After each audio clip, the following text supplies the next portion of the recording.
All right, so I passed the CAPM exam yesterday, and I'm making this video because everything is still fresh in my mind.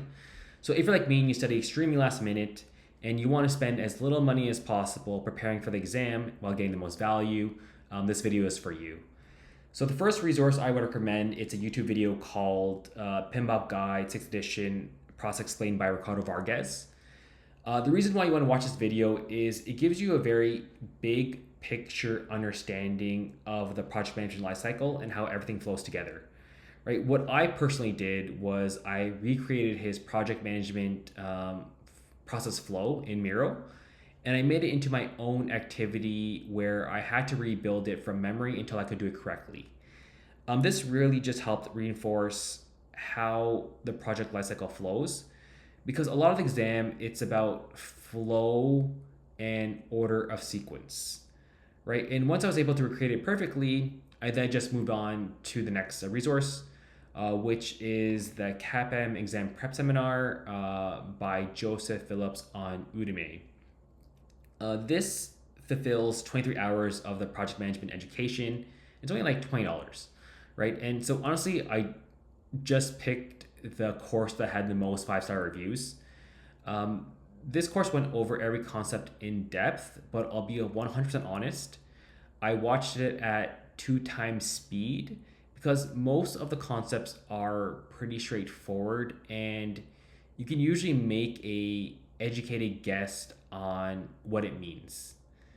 Once I finished that course, I then bought a Kindle book by Peter Landley called Project Management Practice Questions for the CAPM exam.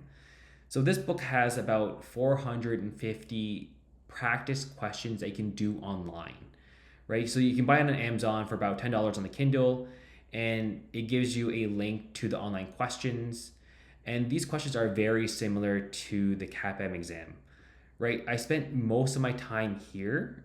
Most of the questions, and the most important part was that every question that I got wrong, I put it into ChatGPT to explain it to me in layman's terms so I can understand it better, right? I then use the quiz function in ChatGPT to test me in areas where I was weakest at.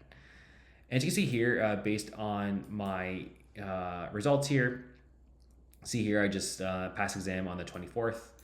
And I got above target in 3 of the domains. So I got above target in predictive plan-based methodologies.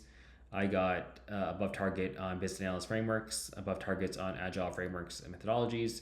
And I just got targets on project management fundamentals and core concepts. As you see here, it tells you about the domain performances and tells you where you're strong at and where you're weakest at.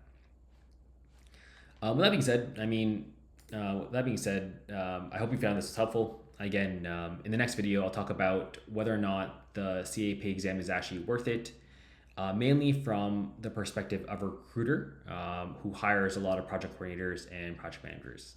I'll see you in the next one. Bye-bye.